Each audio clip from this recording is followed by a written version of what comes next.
Pagkatapos treatment, talaga yung pakiramdam ko napakaganda, tsaka after that, napaka-confident na ako mag-smile. Hello, my name is Grace and I live in Germany.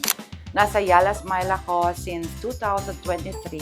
Till now, nasa Yala Smile pa rin ako. Bakit? Kasi ang staff nila very friendly, very professional sa makapag-usap. At saka si Dr. Carla Santos, lagi siya nagbibigay ng mga advices for siyang mag-proceed ng mga treatments. Yun ang mga importanteng bagay para sa akin. So, i-discuss ko ngayon anong feeling ng mga ngipin ko before professional cleaning. Bago pa mag-professional cleaning, pag nagtutoothbrush ako, feeling ko parang masyadong mabigat ang pakiramdam ko sa ngipin ko. So, sabi ko, merong hindi tama. So, nagpunta ako sa Yala Smile at sabi ko kay Doktora, pwede mo bang malinisan yung ngipin ko? During the procedure, nararamdaman ko na yung gaan ng ngipin ko. During the procedure pa, napakagaan ng mga kamay nila. So, wow! Wala man lang ako nararamdaman na kahit anong pain sa gums, sa teeth. Pagkatapos treatment, talaga yung pakiramdam ko napakaganda. Tsaka after that, napaka-confident na ako mag-smile.